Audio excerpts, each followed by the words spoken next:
All right, so for today's class, we are looking at standard AREI, which really just focuses on extraneous solutions. We'll just make it simple. We're going to be solving equations with absolute values, square roots, or just rational equations with one variable. It will be very simple. We've been doing this. We're just going to continue working some problems. So our learning intention for today states that we're learning to solve equations with one variable with absolute values and square roots. I will be successful when I can properly perform the first step to solving absolute values and square root, because we know that first step in how we solve equations can be very important. When we start understanding absolute values just a little bit more, and then also when we properly apply the inverse of square roots, we'll go through some problems, and then after that, we'll attack some of the questions on the worksheet. So you say I'm going to do the additive inverse, right? Mm-hmm. Yeah, so what would that be? Um,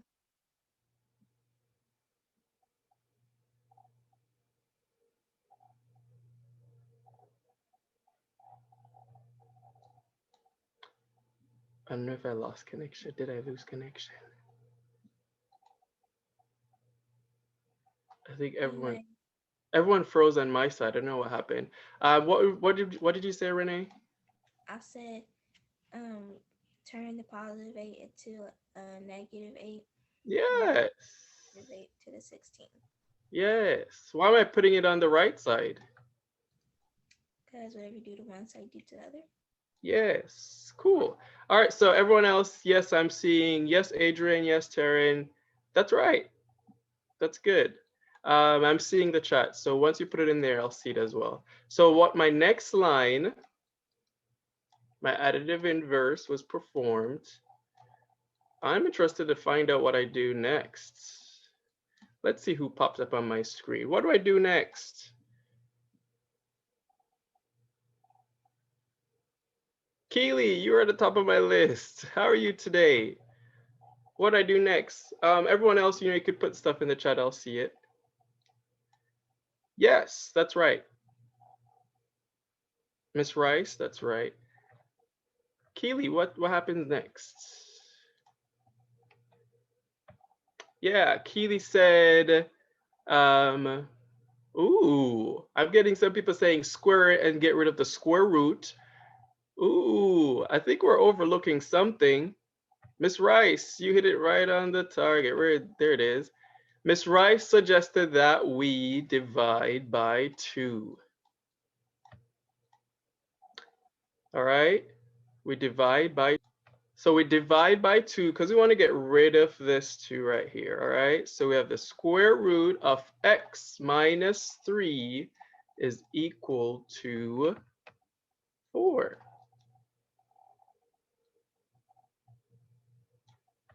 Now, Keely, what you mentioned before would go ahead and perform that one. All right, Elijah, come on, the floor is yours. What's up? What's next? Come on, Elijah. We get rid of the square root. And how do we do that?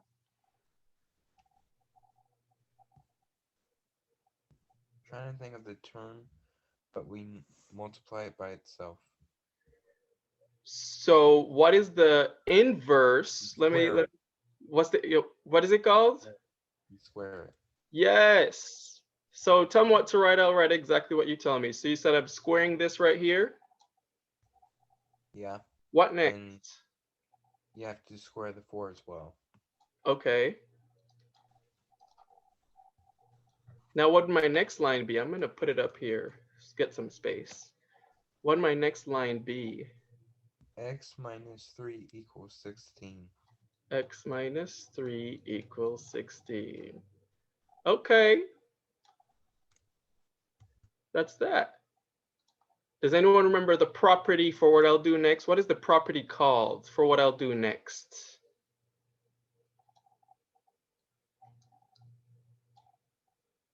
Let me check the chat box.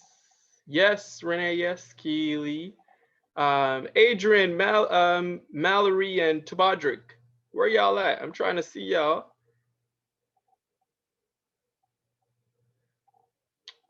Yep, that's right. It's called the, there we go. It's called the additive inverse. I'm seeing people say I do +3 on both sides.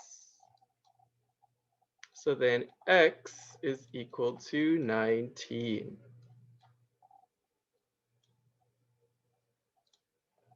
I'm going to give us a couple seconds so that we can soak that in. I'll go ahead and pause. All right, so for this first question, we want to get rid of that denominator. We say it all the time. That denominator can be ugly. All right, so let's get this out. Oh, wait, let me pause the recording. All right, so we're going to do the multiplicative property, the multiplicative inverse to solve this. All right, we're using the multiplicative inverse because we want to get rid of the 2x minus 1 that's in the denominator. So I have 2x minus 1. And whatever you do on one side, sure enough, got to do it on this side. All right. Why is it that I'm putting my 2x minus 1 in parentheses? Why am I doing that? Why didn't I just do it without the parentheses? Or can I do that? Let me see what. So I'm going to resume my recording. We want to put this in parentheses because the 2x minus 1 that was in the denominator, that's considered to just be one term. And since I'm multiplying it out, and when it goes to the other side, I have to multiply all of it with the 5. All right, so someone just sent it in the chat. We'll do the distributive property. All right, we know that these two right here cancel. So I'm left with x plus 3 is equal to resume. So I'm doing the distributive property. All right, like you said, I'm doing the distributive property. If I'm doing the distributive property, what would my right side of the equation be?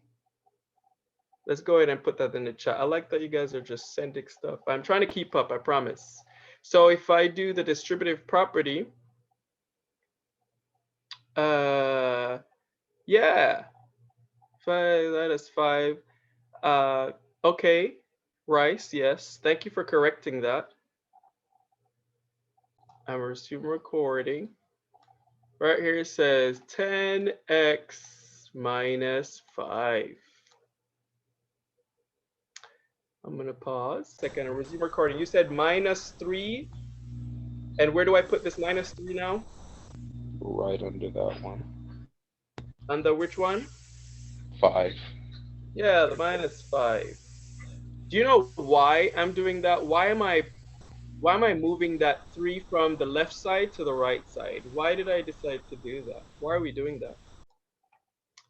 We're getting multiple ways in where we could do this, which is good. We just need to follow the operations, all right? There's so many ways. I could move my x's. I could put the x's on the right side. I could put the 5s on the left side, the 3 on the right side, whichever way. Ultimately, Taryn, I hope you're listening. Ultimately, I just want to group like terms. All right, so I have x equals 10x minus 8. Taryn, since you're on a roll, I think you're on a roll, okay? What do I do next?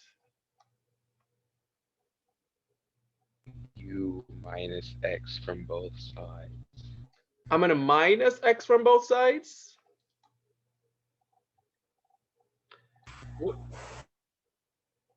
So are we trying to put the x on the right side as well with the other numbers? U minus 10 from both sides. You minus 10. Okay. You're breaking up a little bit, but I think you said minus 10x from both sides. Why did you, I'm interested to find out, why did you switch from minus an x to minus an 10x? Like, what's the difference? X has to equal something. Yes, x has to equal something. Snap, snap, snap, snap, snap for Taryn. X has to equal something, so we have to get the x on the other side of the equation. So let me, I'm going to switch up colors right here. So I'm going to minus 10x. Mr. McKnight, right? So big, I'm running out of space. I'm going to move it up here. So what is x minus 10x? I'm seeing it in the chat. Colstrom, recheck yours where you have 9x. What is x minus 10x? Remember, we have a small positive minus and a big negative. Yes, that's it. Minus 9x equals negative 8. Kiajane, check yours again. That's Anissa. We got to be very careful with these signs.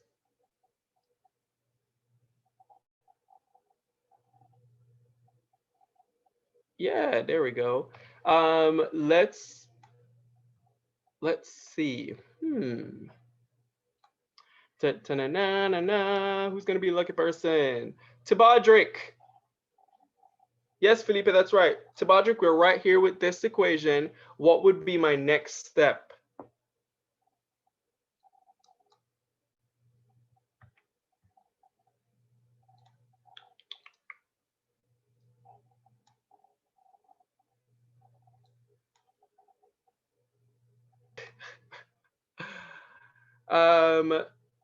So we divided by -9 on both sides, so we could get x by itself. And then we could leave it as x is equal to 8/9. We don't necessarily need to put it in decimal form. We could just leave it as is. So that's basically, again, just working some of the questions that were on our worksheet. But ideally, we want to focus on, let me stop sharing and I'm going to pull up back the success criteria. Share right here. All right, ideally, we want to focus on how to properly perform the first step, the right first step. We didn't necessarily get to go to absolute values today, but we'll pick up on that on Thursday. But also applying the inverse of square roots the right way. So if we go back to those two questions we answered, one of them had square roots, and we talked about applying the inverse, which is squares, and then we also focused on how to do the right first step, or what is the first step we're going to take and why. All right, so we go through that. I want us to now in the chat send me a quick thing based on making an appropriate or an easy first step when we're solving questions. How do you feel about trusting yourself in making that right first step when solving equations? Just a quick thing. Tell me in your own words. There's no right or wrong way to say this. You're basically just expressing how you feel about solving questions with square roots and just making the right first step. Okay, Kiajane got your response. Felipe got yours as well.